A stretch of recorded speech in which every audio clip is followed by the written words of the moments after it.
The House approved public impeachment process in a party line vote. Chicago Teachers Union agreed to a deal to end the 11-day strike there. And ISIS confirmed their leader's death and named a successor, a name familiar to a lot of Americans. Yeah, Steve Bannon. Surprising. It's November 1st, 2019. This is the all-new Stand Up with Pete Dominick podcast. Hey, everybody. I'm back, and I'm very excited to be podcasting to reach potentially so many more people. Really excited to have you downloading, and you got to subscribe, I think I'm supposed to say. I'm new to this. I'm a SiriusXM live radio guy, but not anymore.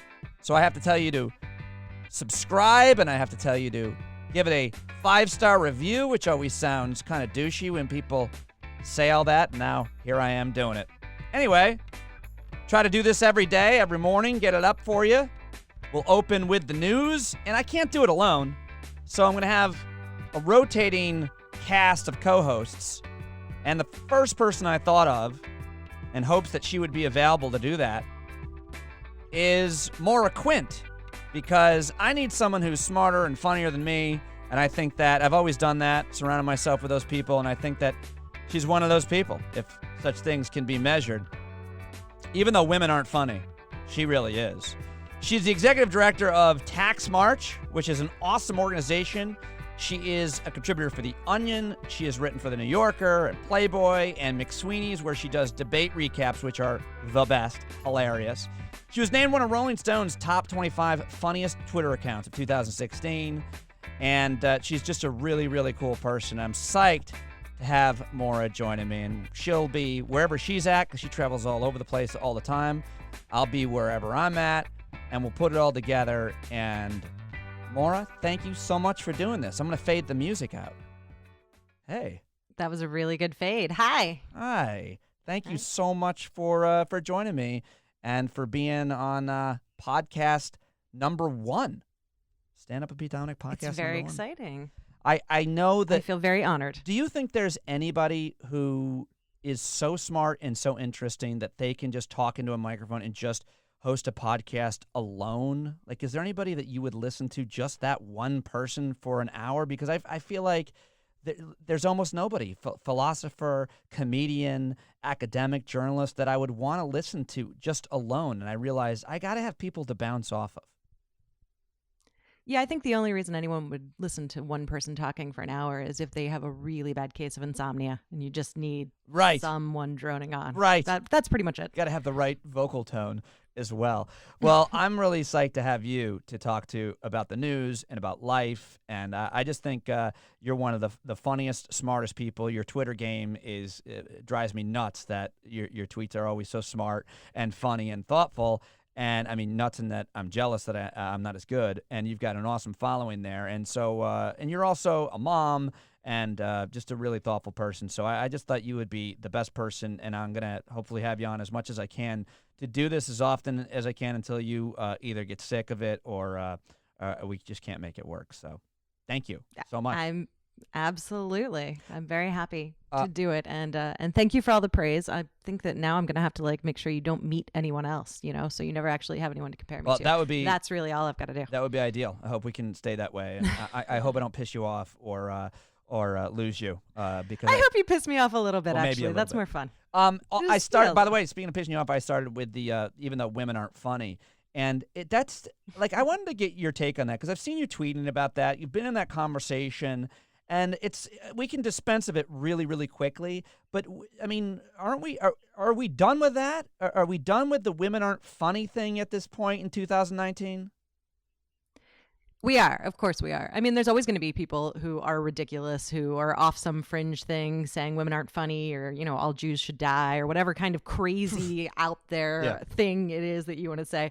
But yeah, no, in the mainstream, we're done with it. I think it's been pretty clearly refuted, and when you hear it now, I think you should kind of hear it as oh yeah, no, that's like a Nazi, that's someone with crazy extreme views. I like that. We should not embrace as a society. I like the way you're couching it.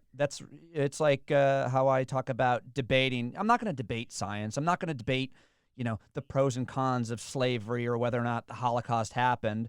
And while saying women aren't funny isn't nearly as severe as that, it is the kind of thing where there's not two sides. I think that's what you said. No, there's not. That's right. That's absolutely right. All right, so now that we're done with women are funny, and nobody can say that anymore, let's just acknowledge that we're sitting here for podcast number 1 on November 1st, and it would seem that even though there's always a ton of news, sometimes there's just kind of seasonal events that happen that do, attract the attention of the collective, I guess, country. In that case, obviously, like holidays, like New Year's and Christmas, even if you're Jewish or not Christian, it's still a thing. And certainly Halloween, which is not a secular holiday. That was last night. Both of us have kids. The Northeast was a real wash in terms of weather. But my number one question is, one of the most controversial ones, how old is too old to go trick-or-treating, to dress up and knock on strangers' doors and get candy? I believe there is absolutely no age that is too old to go trick-or-treating. That's radical. You can go at any age. It is radical. I know. I'm pushing boundaries here. That's all right. Wait. But go ahead. You say that you or me can dress up. You have to dress up, right? I can't just walk up and be a 43-year-old bald man and knock on a door and say trick or treat. You're not saying that. I have to dress up. You have to dress up. That could be your costume. You could say, "Hi, I'm a 43-year-old bald man. That's what I'm pretending to be tonight. I'm otherwise not normally this." But, I'm dressed up in dad bod. It's a very popular costume this year. Yeah, they're everywhere. So you say adults can trick or treat? Absolutely. Okay. Absolutely. Here's why. Life sucks. It's awful all the time. Every single day. It's just like, all right, you have to go to work. You have to pay your bills. If you can even get your bills, you have to figure out how to eat, where to eat, what to eat, who you're feeding. Like, it's just a constant drudgery. And drudgery is often even the best of it, if it's not crisis. So it's just, there's so much bleh. Why would we take away something fun and simple and non-threatening and non-problematic, like just enjoyable? When you can find it, if that's what makes you happy, go for it. I mean, who are we hurting? You make a really great case. I've never considered. I was not expecting you to say that there is no age limit. I thought you were going to say 11 or 12, like most people say. But you make a really good argument. But also, okay, but let me try to argue with you. What if, it's just weird to have a stranger knock on your door, whether they're a Jehovah's Witness or trying to sell you something, or just asking for candy? Is it not is it safe to have that be the baseline? Anybody, adults, you can knock on my door and I'll give you candy. Is there anything to be concerned about? Your idea. I think there's generally something to be concerned about at all, but you're already going to be doing that with Halloween. And I don't know why a person carrying a baby is any less necessarily threatening, although I suppose so. But, they could just leave the baby. They could have stolen the baby. You don't know where they got that baby from. So, there's some potential risk already built in. And, it's generally very social. So you're not completely alone, other people on the street. It's a very right. Everyone's out of their house, and you can opt out. You don't have to be a person giving out candy. You can keep your house dark and people know not to knock on your door. If you feel like that's a threatening thing, then don't participate. That's okay. You make a very good case, and making me think. I mean, my birthday's on Halloween, and so it's always been it's a special holiday. Kids love that holiday, but for me, it was an awesome holiday to have your birthday on, because I'd get candy and toys and presents, and it was just such an overwhelmingly filled with joy that day. And I hate. You didn't feel like you were missing out having it on your birthday, that you didn't get 2 cool days? You only had the one? No, not really. It was no. The only thing that was annoying was that if I did have a party on that day, kids would come dressed up, and it wasn't always a costume party, but whatever. I mean, still cool. My own, but I think that it was. I hated that it had to end when I turned whatever age I turned. 12, 13, or whatever age most kids turn because it's such a fun thing. So you're changing the rules, and I think maybe next year I'm gonna go out there. But I do think it would be weird for an adult to go alone in trick or treat. If it's just me, is that weird? I mean, well, it is right now because we haven't broken down these barriers yet. But somebody has to be a pioneer. So it's gonna be weird for somebody. Yeah. I'm in. I'll do it. I'll do it. This is how you're helping our country. This is your activism. I'm gonna wear I'm gonna wear a career ender is going to be my conversation. So like blackface and in a Hitler in a Nazi uniform. And then I'll be like, no, Mike, Mo, it's my gimmick. It's career ender. These are, what do you think? Good idea? Bad idea? I think that is a terrible idea. Yeah, no, I think that's pretty bad. I think maybe don't do that. Okay. I'm going to I want this on the record that I definitely said you should not do that. That'd be the end of the podcast. Yeah. Yeah. And day one, it's over. All right. So Halloween, November 1st. And the other thing that everybody is talking about right now, and one of the most searched for items on Google Trends is daylight savings time. I guess it's the third. I'm sorry. Daylight saving. I keep saying savings. That's wrong. Saving time. The 3rd of November, I think, that night, 2 a.m., you turn the clock back, and the sun now is setting in the east, at like northeast where we live, at like 10 to 5. 2 o'clock in the afternoon. Yeah. How, your feelings, your thoughts on this time of year, it getting dark early? How do you deal with it, and what do you think of just daylight saving time?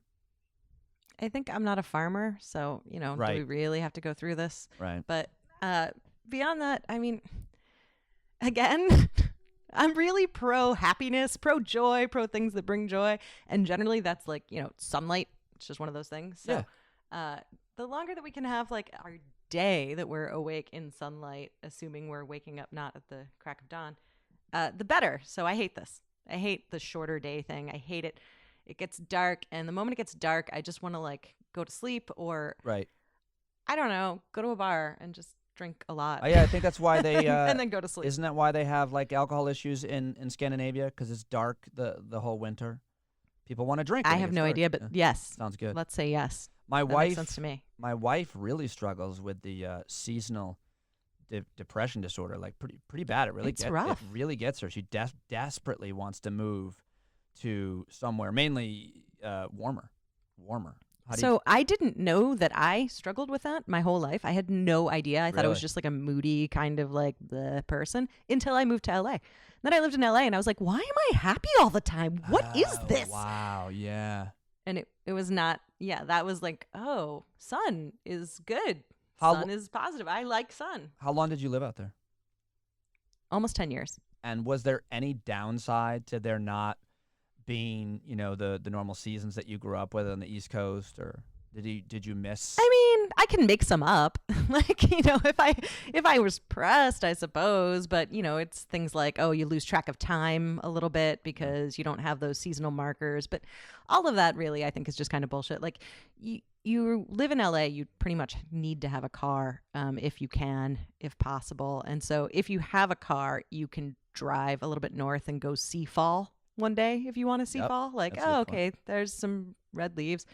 You can drive to a mountain and go skiing once in the winter. Like, oh, right, I remember this stuff is snow. Snow doesn't just mean cocaine. It's actually like some precipitation. Got it. Yeah. Okay. An LA thing. You can do those things. Yeah, so, I mean, I guess the only downside is that your house may burn to the ground. I mean, that's a little bit of a downside. There's always a problem somewhere.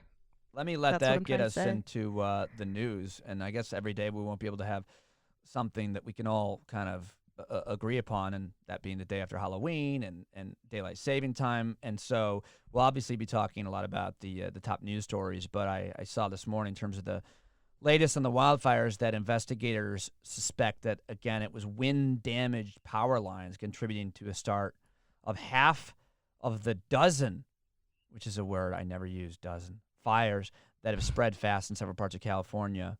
And it's just crazy. They have to turn the power off to millions of residents this time of year, and it's crazy how strong the winds have been.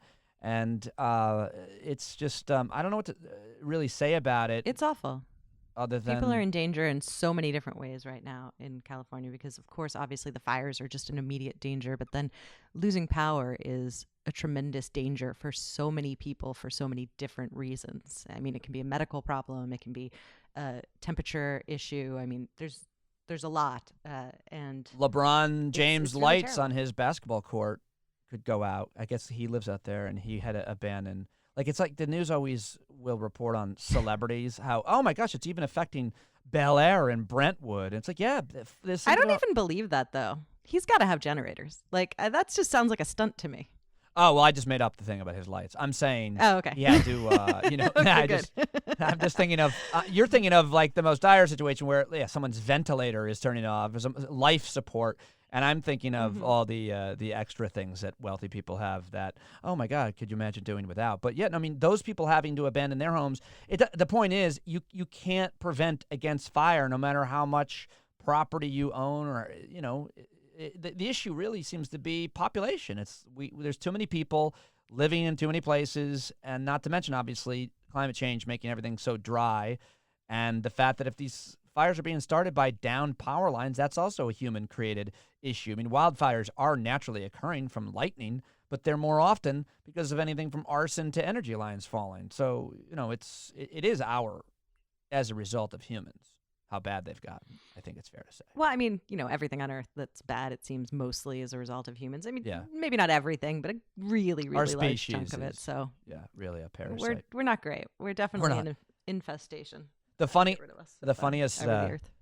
tweet I saw about the wildfires is, I forget who tweeted this now, of course, but was someone said that so apparently the Ronald Reagan presidential library is in Simi Valley in California, and it had fires on both sides of it. Like, it was really in danger of, I guess it's okay, and there wasn't damage done, I think, is the last I read. But this tweet was, the Reagan library is going to be fine because it'll pull itself up by its bootstraps. I love it. Yeah, that's great. It'll be absolutely fine.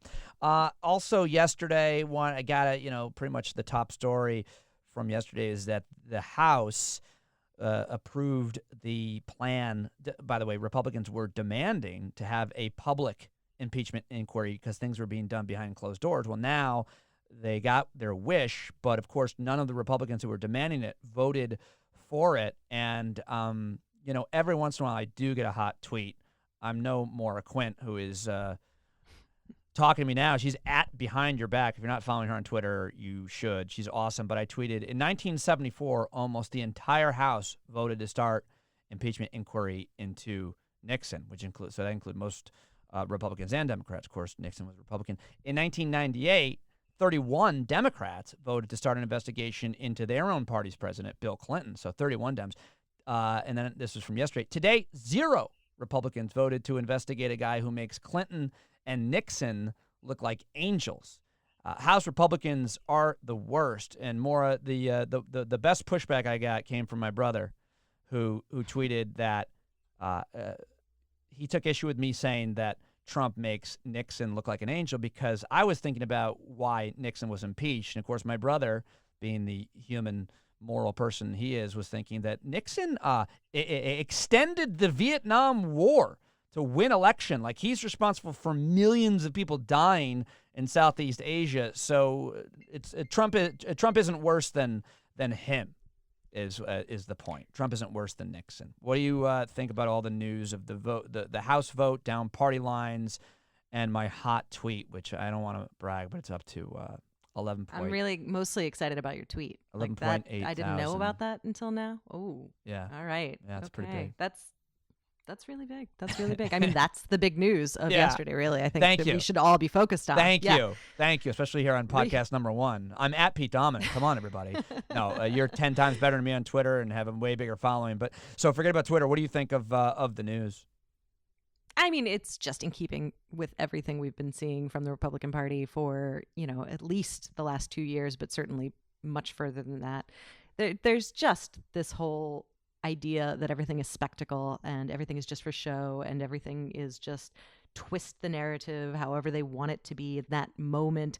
It doesn't really matter what that means overall or what that's, going to mean or has meant. It's just, what exactly right now do we want to look like? And it's ridiculous. It's really frustrating. And it's almost at this point now more frustrating to me when I talk to people who are voting these Republicans into office. Yeah. Because, they're not the people that I know, at least, like they're intelligent people in other parts of their lives. And some of them have like, okay, well, it's this one thing and that's it. And I see all the, crap that's going on otherwise, but like this one thing. But some of them, like, really, they just go right along with it. They just, Yeah. oh, okay, yeah. Well, Yeah. we're not voting for that because, that's bad. But also we should have that because that's good. And it's just nonsense. It's frustrating. It's really frustrating. And hopefully you'll be able to join me a couple times a week on the pod here and be able to comment on all these things. But I also always just want to get your take on issues in general, your experiences in life, and of course you're the executive director of Tax March, which is, your goal is to raise taxes on the wealthy, and I definitely want to talk about that more in the future. But I wanted to ask you just one more question today, just kind of about you and your thoughts on things, which is, did you think? I don't think I knew you, or I was following you, but I didn't know you. I was a fan before the election of 2016, Hillary versus Trump. And where were you in terms of what your predictions were? Did you think that he actually had a chance? Did you think he was even going to win? And I want to talk to you about where you're at right now in November of 2019 about his chances for re-election. Where were you then, though? Well, so I spend most of my time, and certainly then I was spending all of my time in Pennsylvania, which is a purple state. And I drive around and see Trump bumper stickers and Trump billboards, and like the house a couple doors down, they've basically like made the whole front of their house just a Trump for president banner. I don't know. So I was not as confident as everybody else in 2016 that Hillary was going to win, because I always shat on that idea that people who saw like that signs or anecdotal conversations mattered, but of course I was wrong about everything, and I had to eat my hat, my shirt, and everything. So sorry to interrupt you. Well, the reason that I was like that I had that sense, I mean, I'm very wary of like just taking anecdotal evidence, and I certainly wouldn't like Nate Silver it and be like, yes, this is the percentages of, and then be wrong. I like to be wrong without the percentages. But it was because the conversations I was having actually with people were kind of I was hearing the same thing over and over from people who were otherwise disengaged from politics, who were just like, yeah, but everything's terrible, and he's he's going to do something different. I don't know if it's going to be good or bad, but he's going to do something different. Yeah. We need something different. So right. I was hearing enough of that from people who really didn't care otherwise that I was like, all right, that's kind of a that's kind of a big motivator. That's sure might actually do things.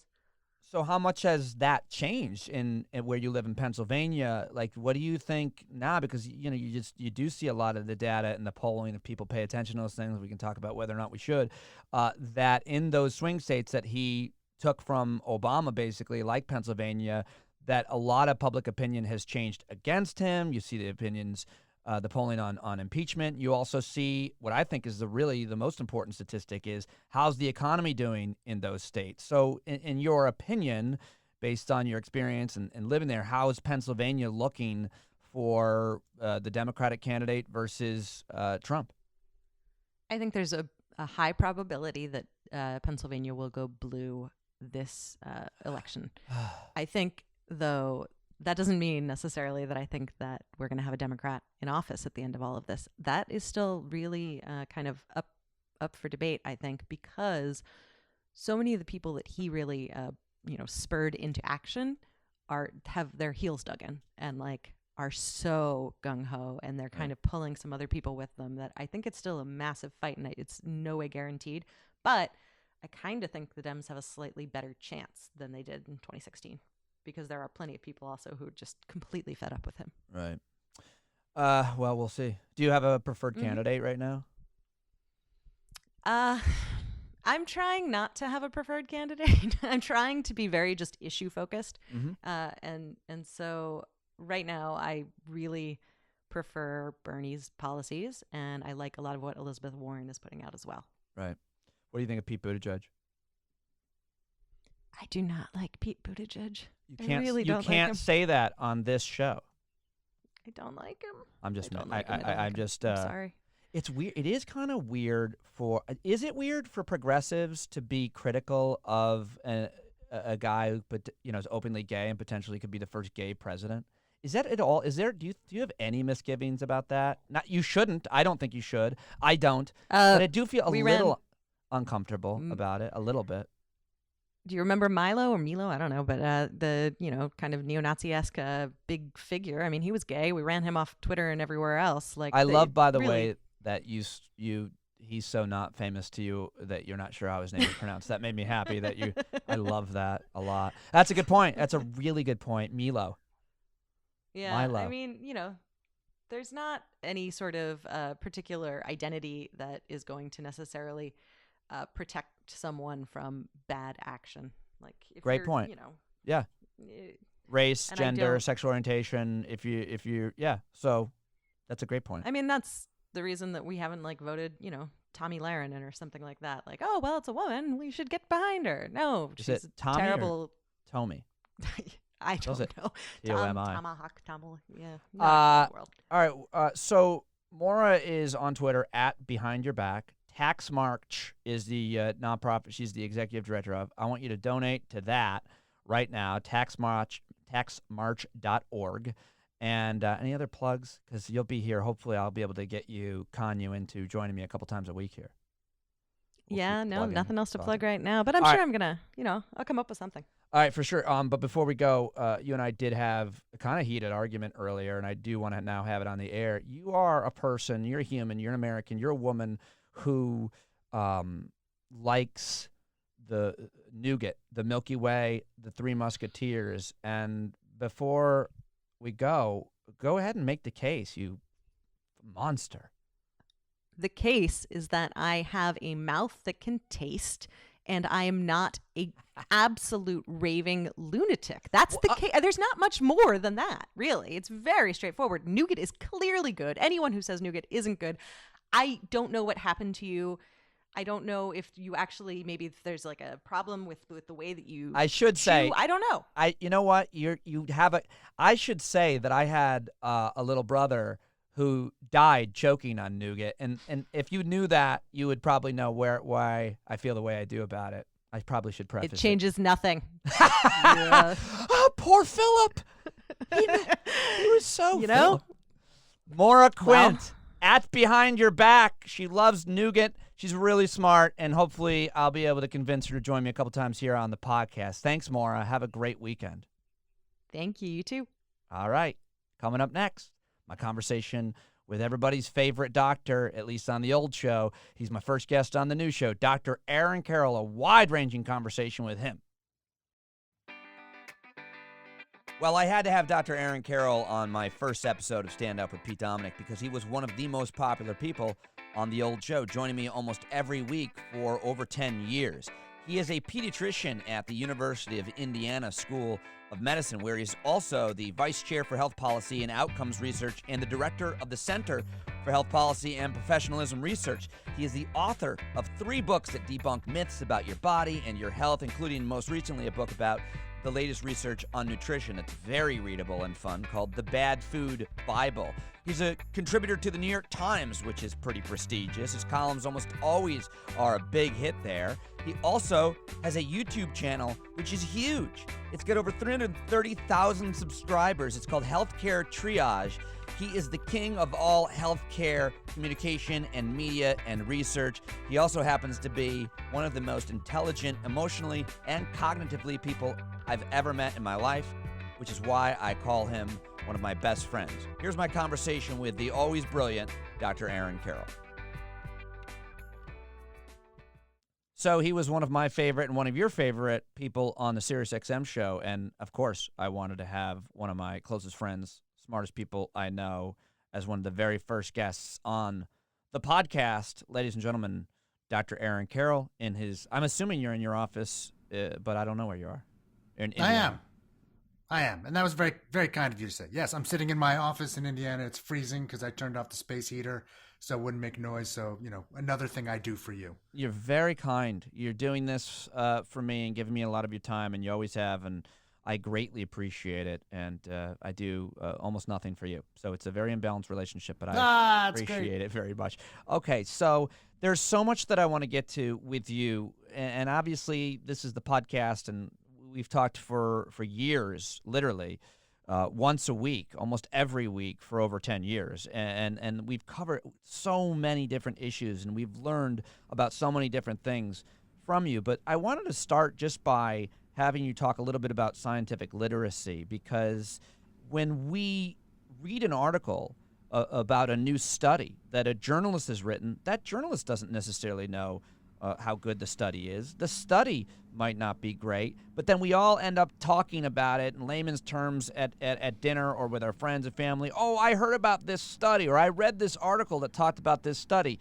You actually understand this for a living. That's your expertise. So in terms of just the layman conversation about what we heard or read, we reference a Harvard study. What is so wrong in with that conversation? We could spend an entire podcast talking about just this. I keep waiting until I have a free moment, because I would love for this to be the topic of the next book I write. Just how we could all become better consumers of health media. But it's complicated. I mean, scientific literacy is an odd term, because, literacy just sort of assumes, can you read it? And everybody can read it. I should take that back. I don't think everybody can even read perhaps the journal article. The question is just, can you really understand its implications and everything that's gone before? And even for journalists, even for scientists and medical professionals, that's just not often the case, because even in research, there's different types of research. There's different levels of research. People know specific things about their area, but perhaps not scientific research outside of their specific area, and how this might be placed in context with everything that has come before, or what's the relative strength of the type of study, what are its limitations. And there's too much of a feeling of, oh, well, there was a study, and therefore you can just grab it and you can move forward, and you can, say that everything I believe has been proven. When I give talks on this, I usually stick to like 5 rules. One is that just because something is peer-reviewed doesn't mean it's fantastic, or truth, right. I should say. There's a lot of flaws in the peer review system. I think that, as we've talked about so many times, it's important to understand that almost every single thing you read is talking about a relative risk, which is very different than an absolute risk. I think it's important for people to understand the hierarchy of research, and that, a study of 6 mice is not the same as a randomized controlled trial of, 1,000 human beings. The length of the study, the type of the study, whether it's an interventional trial, all of those things matter when we're talking about whether we want human beings to change their behavior. It needs to be a really high quality study, probably even replicated. I think of, another thing is not to cherry pick, not to pick one study and ignore all of the others. And people do that all the time. And then the 5th thing is that you got to think of both sides. You can't just look at the benefits of something. You also have to look potentially at the harms, and vice versa. When you're worried about like something is going to kill you, it might also provide joy, and it might also, give you some benefit as well. So you can't just look at one side. That's a point that I think you make a lot, that a lot of other people miss, that last point. The other thing that people say often is, well, who funded that study? Yeah. How important is that? It certainly does seem really important that if the soda company is funding a study about the harms that sugar does, well, they have obviously interests in it coming out a certain way, the oil industry or whatever. So, but at the same time, I feel like we've talked about this a lot as well. It's not the only thing. Just because an industry funds a study doesn't mean it's going to be wrong. No. Well, first of all, again, conflicts of interest, especially financial conflicts of interest, matter. I mean, there's a reason that 10-cent coupons exist. It's because they work. Small financial drivers will change human behavior. Large financial drivers will massively change human behavior. And when people are accepting thousands, if not tens or hundreds of thousands of dollars from companies, you can be sure it's likely driving their behavior, even if they're not aware of it. And so it's very important for people to know about financial conflicts of interest that exist in order to understand how might that have influenced their research. And it's important to understand that it's not just about, lying. It's not just about fraud or how you're going to report the study. As I said, peer review is not perfect. It can influence subtle ways that you change the analysis or set up the trial that push things one way or the other. A company might have a say in whether something gets published or pushed or spun, and that can matter. But of course, and I think what you're getting at, financial conflicts of interest are only one type of conflict of interest. I'm a professor of pediatrics, and I largely exist in my job because I'm good at getting NIH funding. And people are very concerned, and as I just said, rightfully so, about whether I've accepted a couple $1,000 from a pharmaceutical company when I talk about my research, but they don't seem nearly as concerned about the millions of dollars that I've gotten in grant funding from the NIH or ARC or somewhere else, because that is supposedly untainable. I can promise you that those millions of dollars in grant funding can probably alter my behavior in some ways as well, and might change, how people look at their research. Professional conflicts of interest can matter. Whether people belong to professional societies and have attained a stature in it. It's very hard to break with those organizations or to change stuff that you said before, especially if you built a career off of saying, something is really bad for you, and then research comes out that says the opposite. It's going to be hard for you to change your mind. Right. There's ideological conflicts of interest as well. So, of course, people are, conflicted in tons and tons of different ways, not just because of industry. So, given all of that, I want to get into a bunch of the issues that you have studied and all of the studies that you've studied and written so much about, from the Washington Post to now regularly at the New York Times, and, of course, to a whole bunch of different blogs, and talked about on your YouTube series. You've talked about everything from sugar to supplements to meat to cannabis. Those are a few of the things that I want to discuss with you. But let me start with something I hear a lot about, and something that you've written a lot about, taught a lot about, and of course looked into, or I wouldn't be asking you about it. Fasting, intermittent fasting, any type of fasting. We talk about it a little bit sometimes when it becomes a religious thing, but mostly now I hear about this all the time, fasting. And of course, we want to put things in good or bad, and I think you're going to tell me, as with most things, there are trade-offs, and it depends what you're doing. But in terms of this kind of wave of advice on what fasting can do, how do we look at that? So, this is when I become a broken record, because anytime you ask me about a diet, I think I give you the exact same answer. It's if it works for you, I'm thrilled. And so I'm never going to try to convince someone who has, achieved results that they appreciate because they have engaged in intermittent fasting. I'm not going to try to convince them not to do it.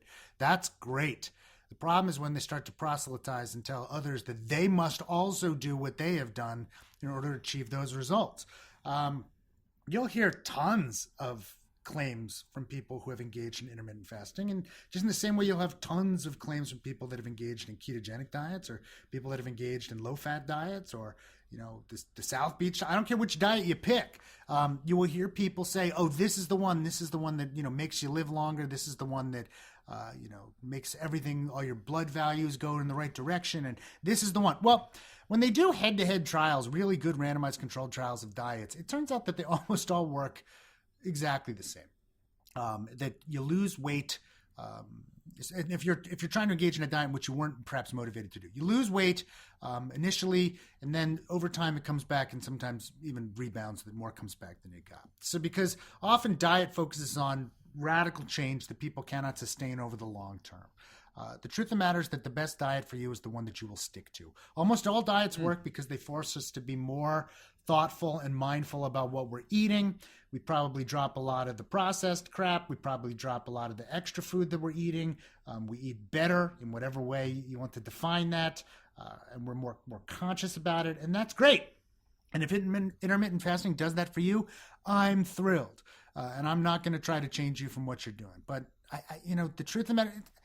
Go ahead. What you're saying is that there isn't one rule for health and dieting at all, because it's not unlike, say, exercising, or specifically strength training, meaning the best thing for me to strengthen my quads was squats. Well, that might not work for me for any number of reasons, including I don't have that machine or those devices. The best thing that works for me is lunges. Isn't that what you're saying? Like, and shouldn't we have the conversation? Yeah. Shouldn't the conversation be, this works for me? In some ways, I think so. But it might not work for you. Well, that's what I think. I think at the end of the day, it's the truth of the matter is that we have the nutritional research, as we've talked about so many times, is often terrible. And we, it's cherry picking. It's a perfect example of cherry picking. It's cherry picking nutrients. It's cherry picking disease states. It's cherry picking individual trials, who gets into the trial, how long it's done for, what the outcome is. And you can find a study to defend or, destroy almost any decision you might make nutritionally. And yet people, take this and run as if like this has been the one that's proven, this is how everyone should eat. And we just don't know that. I think we need a lot more humility when it comes to diet. That if something is working for any individual, why would you bother to change? When people ask me all the time, hey, this is how I eat, should I change it? I look at them and I'm like, well, you look like you're healthy and you seem fit and you're happy. And, if nothing is wrong, why are you so worried? Like, what are you trying to change? If you're eating a certain way and you're finding you're gaining weight that you don't want to eat, well, then yes, try something different. And so it's not as if we can't say what doesn't work. You can tell what doesn't work for you. And lots of people can figure that out. But the idea that we can say that this is something that everyone would achieve massive benefit from, there's almost nothing that you can do with that right. with respect to nutrition. Certainly if you're looking at research, that you got to go with what works best for you, and that you're the best expert for that and other people are not going to be. What's the difference between, you mentioned, you just barely touched on it, but that the research on nutrition is terrible. I wanted to unpack that a little bit, but more importantly, that's not the same for, say, the research on specifically sugar or rather the research on a disease or the research on something else. Not all research on different topics is created equally. What's so wrong with nutrition and why does it differ so much with something like I guess all these examples I'm coming up with are kind of nutrition. I mean, drug trials are like, okay. In order to approve a drug, we have to do like a prospective randomized controlled trial of actual people that, blinded and has a placebo control, meaning you put some people on the drug, you put some people not on the drug. They don't know which they're on. You don't know which they're on. We see how they do. That's the best way to establish causality, to say like this actually causes that. Almost all nutritional studies are observational, meaning that we just take a bunch of people and we look at them over time and we say, okay, some people, let's say, got cancer and some people didn't. And then we try to figure out, well, did they eat different stuff? Then we run statistics to say, well, is the stuff they're eating statistically related to whether they got cancer? And we go, well, we found a link, therefore this is linked to cancer, run with it. Of course, those studies are often massively confounded. It may be that, richer people eat more plants, poorer people eat more meat. It may be that, people that smoke also tend to eat more meat. It may be that people that don't exercise as much also tend to eat more meat. And those can be the causes of the bad outcome as opposed to whatever they're eating. It's also hard to say, well, if they eat more meat, do they also eat more, crap or other things that might, cause bad health? It's all impossible to do. Now, the best thing we could do is, of course, run a randomized controlled trial where we tell people, you eat this diet for a couple of years, you eat that diet for a couple of years. They don't know what diet they're on. We don't know what diet they're on. And then we see whether the outcomes change. Those studies are almost impossible to do. For the same reason I just said, it's almost impossible to get people to stick to diets, especially if they're even if they're motivated, let alone if they're just part of a trial. That's why nutrition is such a hard thing to study. Well, yes. I mean, so many things are a hard thing to study. The problem is that, there's a bunch of money to be made in nutrition and a bunch of careers to be made by constantly demonizing this or that. Saying like, this is the thing that if you eat this, it's going to kill you. And that's the thing, if you eat this, it's going to save you. Yeah. But again, almost all of the research is observational. It's just correlational. It's not proving causation. It's not very well done. Often it's conflicted, not just by companies, but often by there's professional conflicts of interest all over the place. There are organizations that have staked out claims for decades on what you should or should not eat. And they are very resistant to change for a variety of reasons. There is no good or evil side in this, but anytime you look at the evidence, there's a war in this. I mean, we just saw this a couple weeks ago with meat. There was a bunch of studies published in Annals of Internal Medicine that sort of tried to do what we call meta-analyses or studies of studies to look at all the research that exists to find the real dangers of meat. And the bottom line was that their conclusions were that the links are not nearly as strong as people think. It's relative risk. It's not absolute risk. It's much smaller in value than you would think. The strength of the evidence based upon the types of trials is not nearly as strong as you would think. And, as you know, I co-wrote the editorial in the journal for that, and wrote a couple articles in the New York Times about this, sort of taking this to be like, the demonization of meat is not nearly as strong as many would have you believe, that the links are not nearly as strong. The demonization of meat in terms of the link to meat in terms and of health. Health. In other words, whether you're going to get cancer, whether you're going to get heart attacks, whether you're going to die, the strengths of the research or even of the recommendations that they're telling you that how much meat you should eat and that everybody needs to eat less meat, especially red meat and processed meat, and that it's going to have huge, benefits on your life and whether you get cardiovascular disease or cancer, are not nearly as strong nor as big as many would have you believe.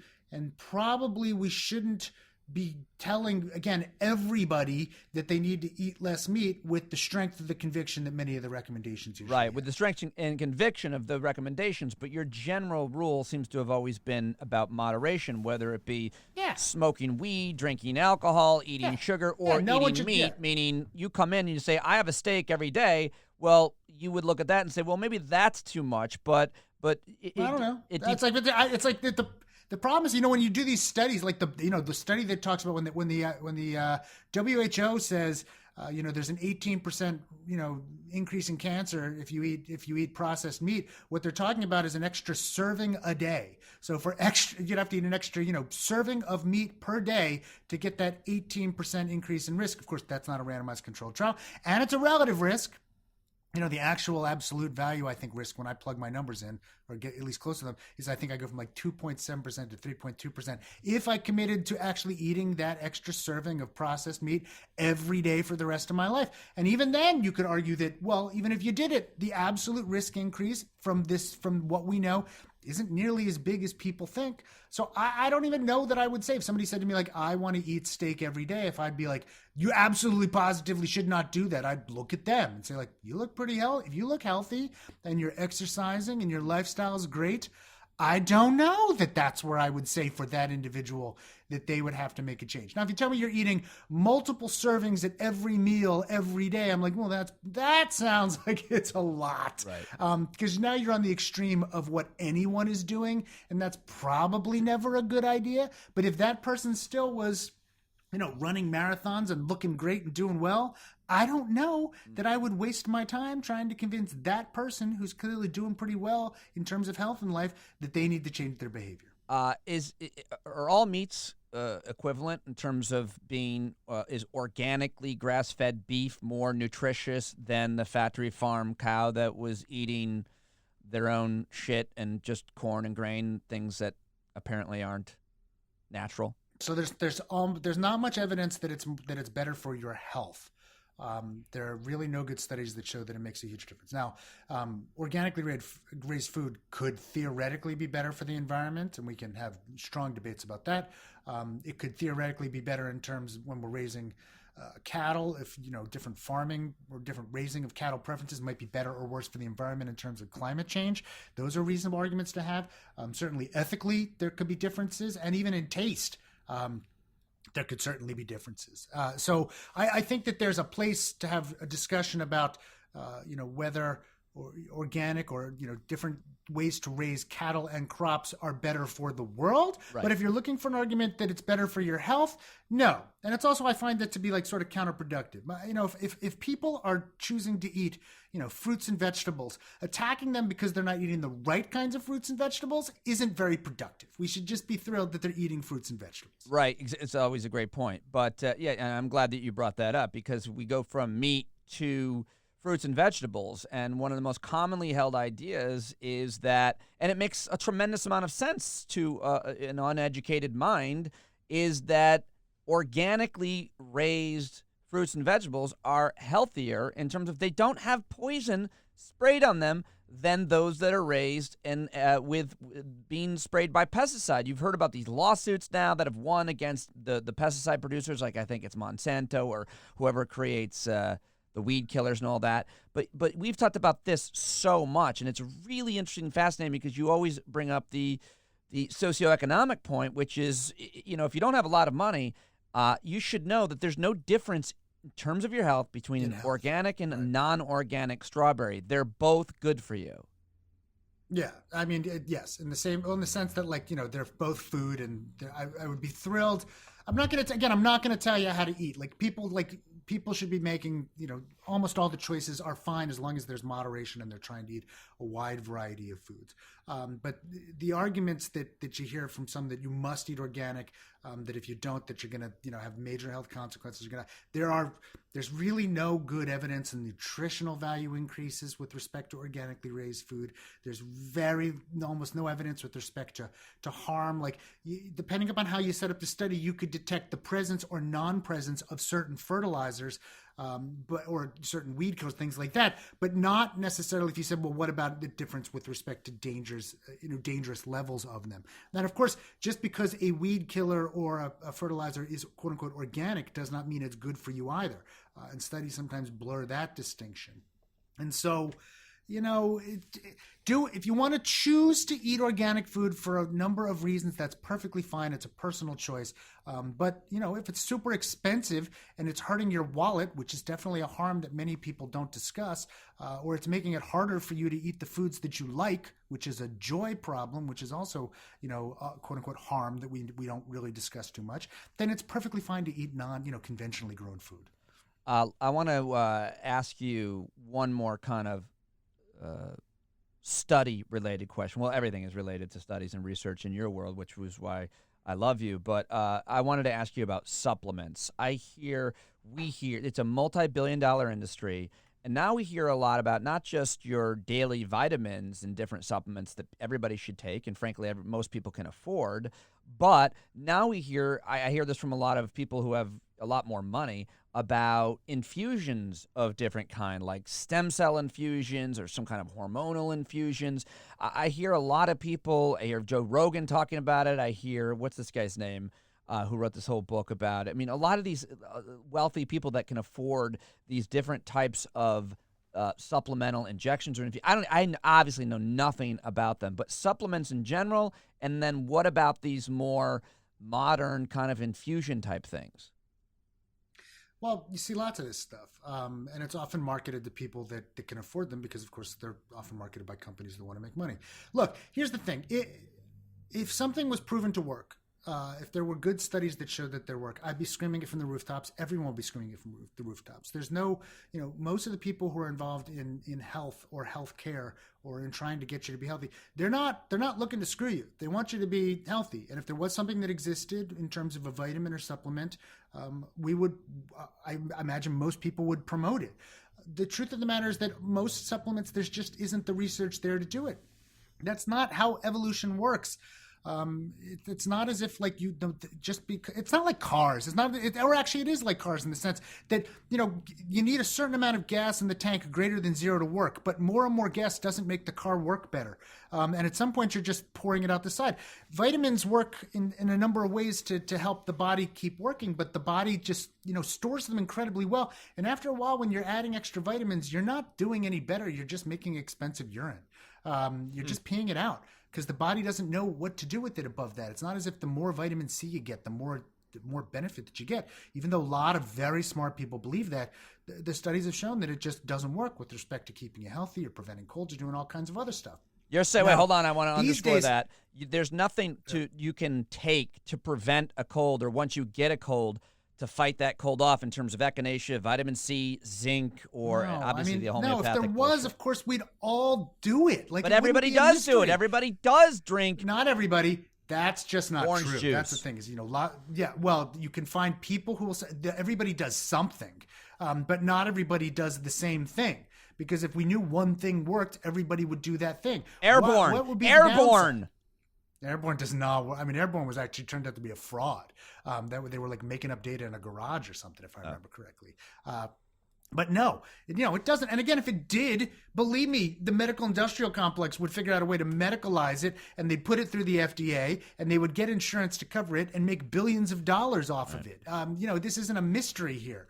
It's not as if like there's not money to be made in the traditional pharmaceutical market. There's way more money to be made in the traditional pharmaceutical market if you could actually prove this stuff works in a double-blind, randomized, placebo-controlled trial.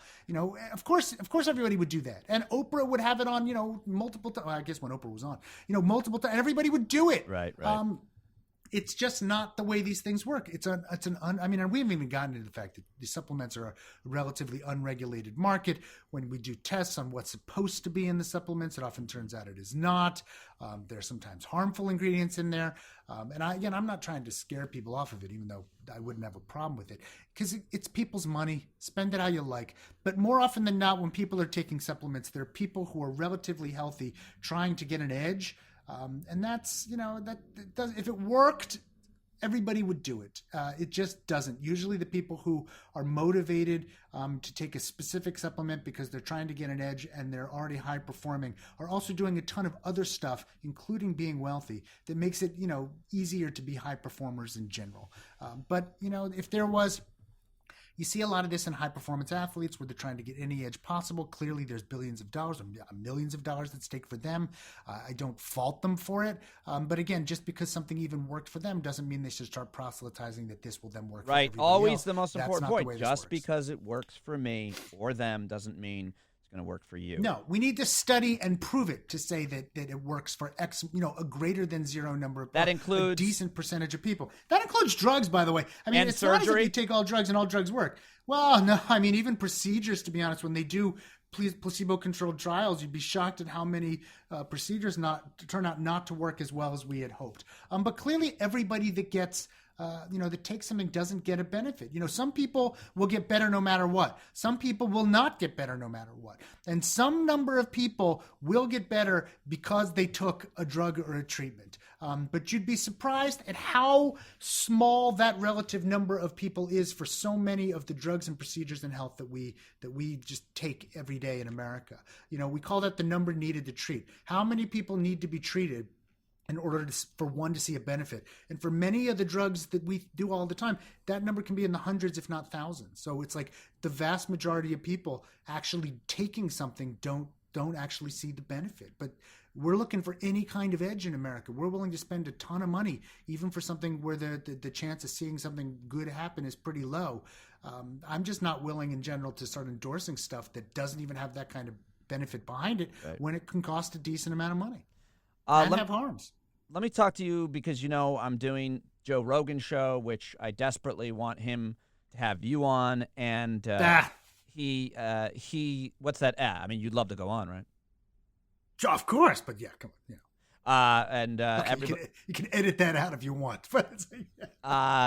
Well, he had this debate on marijuana, cannabis, between a doctor who is very pro marijuana for a whole bunch of different things, including he's also pro like CBD, I believe. Alex Berenson is his name. Okay. He's a Canadian doctor. And then Dr. Michael Hart is that doctor. And then Alex Berenson because he wrote this book. That very controversial book that, by the way, apparently Malcolm Gladwell and some other respectable people kind of like supported and touted. Obviously, I think he wrote pieces in the New York Times and the Wall Street Journal. I think you know more about it than I do. But basically, one of the I wrote a piece because I'd actually read Malcolm Gladwell's piece, and I was partially responding, I think, to that. Yes. Oh, okay. Well, wasn't the main idea though? His main idea that was really controversial is that cannabis can cause psychosis and schizophrenia. So, you should ask Alex, because Alex will get very angry, I'm sure, if I try to summarize his statements in any way. But fair enough. But he, I think, firmly believes that that we are underestimating the risk of marijuana, and that it can pose a significant danger to many people who could show significant psychological and physical harm from taking it. That many people are sort of ignoring it or brushing that under the rug. I think I come down more in the middle. I don't think we have a huge amount of evidence that shows, amazing health benefits for pot. We just don't. There have been, a few specific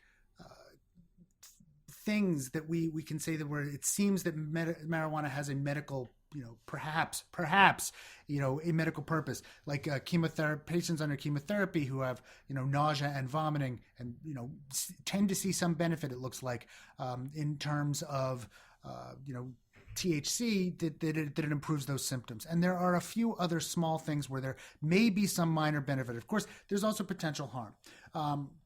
So this comes down to one of those more. On the other hand, I don't think it's as dangerous as Alex makes it out to be, or as I think some people believe. I mean, I think that some people really tend to extrapolate the harms of marijuana and to say they're much greater than they really are. I'm also constantly amazed at how we tend to sort of overemphasize the dangers from marijuana while at the same time sort of ignoring the dangers from other things. Like, I mean, the common example is alcohol. And I wrote a piece years ago in the New York Times which talked about the relative dangers of alcohol and pot, and they're not even in the same class. I mean, alcohol is a massive Right. problem. If we look at the people who are, of course, the reason you bring up alcohol, and so many people bring up alcohol in reference to cannabis because they're used recreationally, but you could also bring up any number of pharmaceutical drugs too. Back in the day during Prohibition, I mean, doctors would write prescriptions for alcohol in the same way that we use medical marijuana. You know, when Churchill, I'm pretty sure this isn't apocryphal, but I'm pretty sure that when Churchill came over to the United States, like during Prohibition, he got his doctor to write a note that he needed drinks, like he needed alcohol, that it was medically necessary. Awesome. And I think that actually happened in the United States as well, because when it wasn't available, because it was illegal, we found a way to medicalize it in order to get some people who wanted to have it to have it. We do the same thing with pot today. A lot of people who are using pot, quote unquote, medicinally, are using pot because they like it. And I think that if you saw that it was legalized in many more states, probably the use of medical marijuana would go down because people who find a benefit from it would try it and use it. And should that be legal? Well, I think more and more people in the United States think that when you look at the benefit to harm ratio, and in terms of benefit, there are a lot of people that get a benefit from it to themselves, even if they can't classify it in terms of medicine, that they find it adds to their life in some way, that they can make personal decisions about the benefits and the harms for themselves. And you can make an argument, therefore, that it should be legal and that people should make that individual decision. Not children, likely.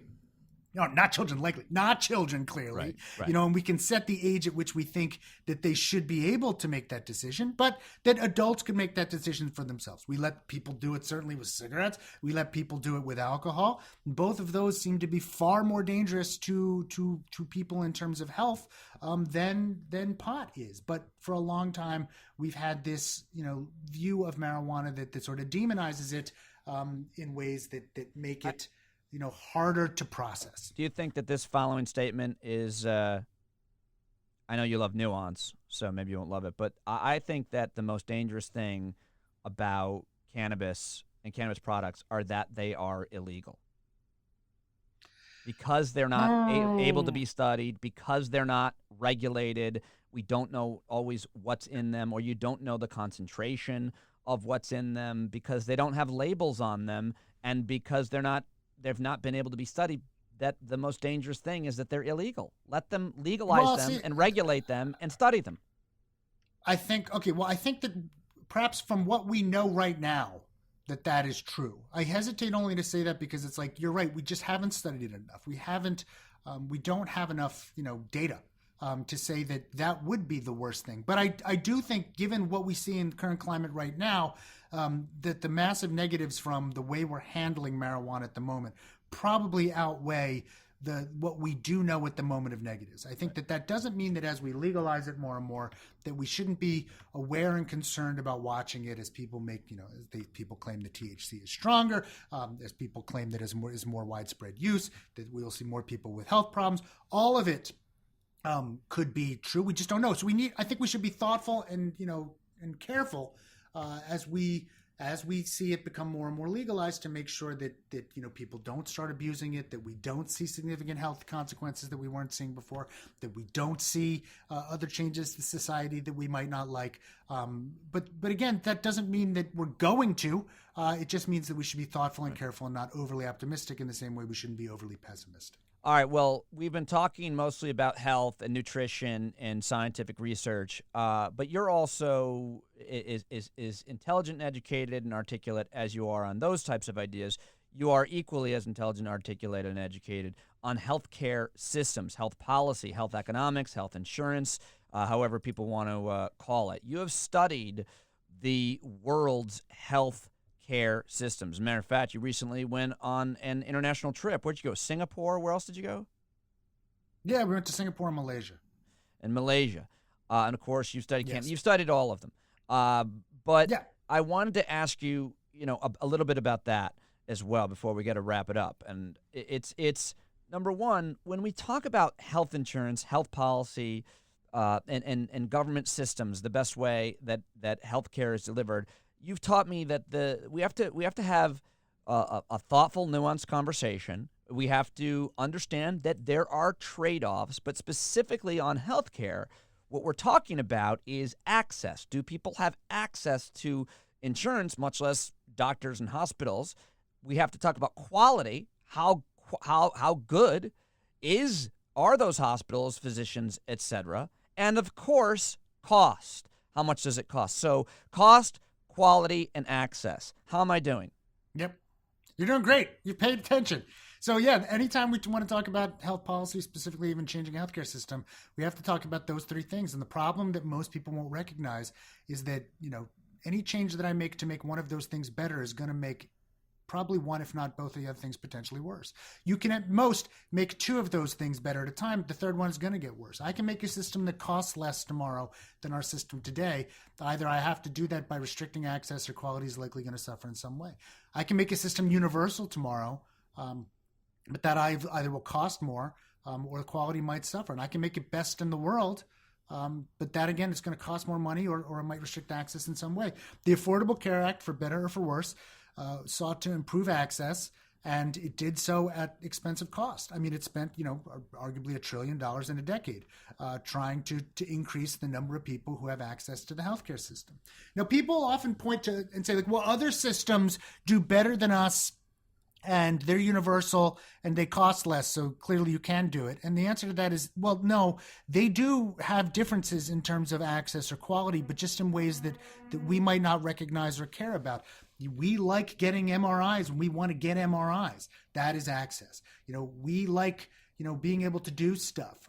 We value the fact that, people in the healthcare system are making a lot of money in some ways, and other countries don't necessarily do that. But if we want to make changes, we have to decide what we want to improve and what we're willing to do to give that up. Now, so Medicare, and what bothers me more and more is that the conversation seems to be this two choice. It's either what we've got or Medicare for all.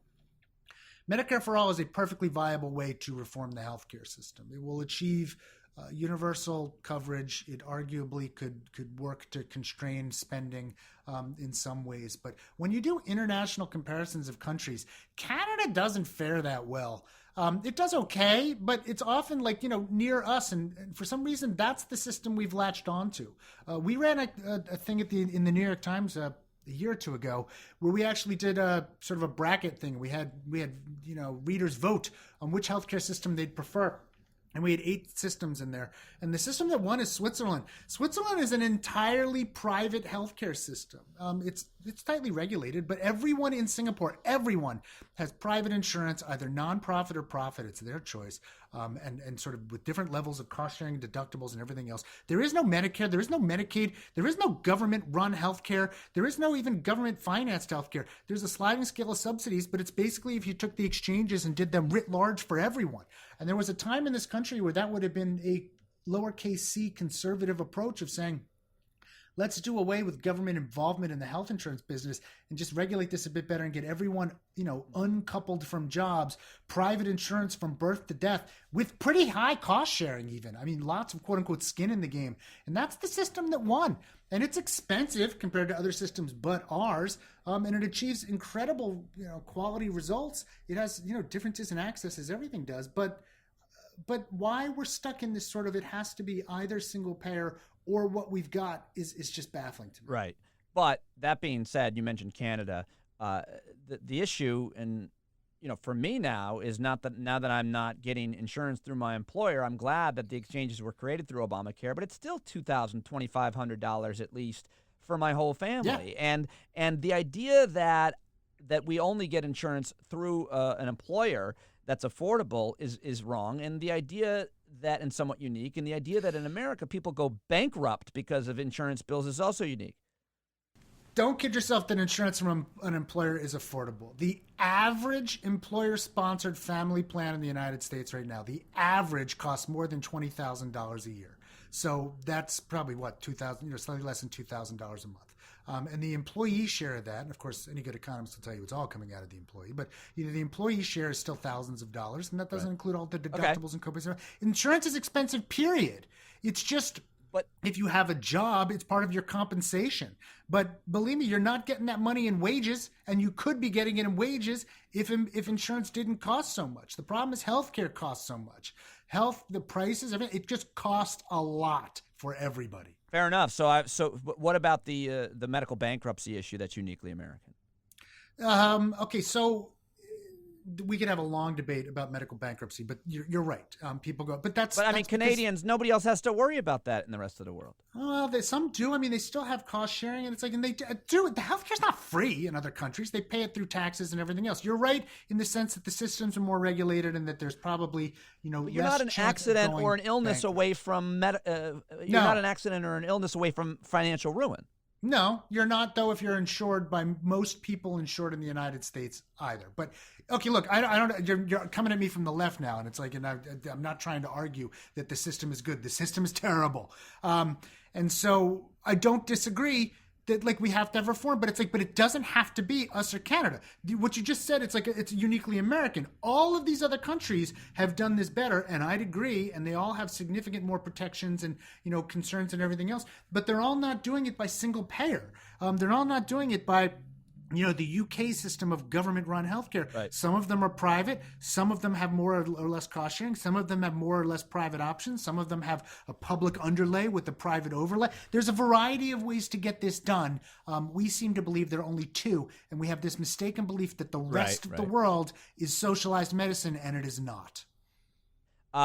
Real quick on that, you wrote in the Washington Post in 2011, going all the way back to 2011. Speaking of the cost of things, people always offer, usually on the right, conservative solution to bring down cost, tort reform. You wrote in 2011 in Washington Post, I'm not going to disagree that the malpractice system needs fixing.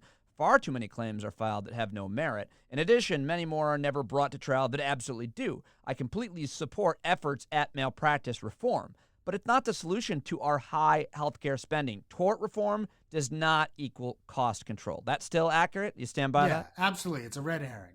I absolutely still stand by that. It's in the same way that people say, oh, just high cost. Everyone wants to find an easy fix for the healthcare system. Oh, just if we had higher cost sharing, it would come down. Well, we have higher cost sharing. Everyone's paying a high deductible now, and it hasn't fixed everything. And tort reform, there are states that have fixed tort. Texas has tort reform. It has not fixed the cost of healthcare in Texas.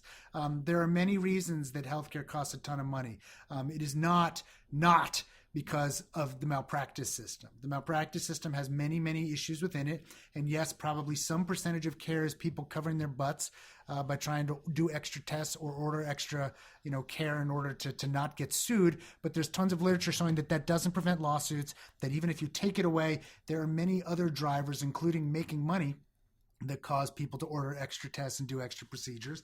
And so even when you do tort reform, it doesn't bring down costs. And so it is a red herring. It's a way to sort of attack the system and try to find an easy fix that doesn't hurt your group, but hurts another group. It would hurt trial lawyers, certainly.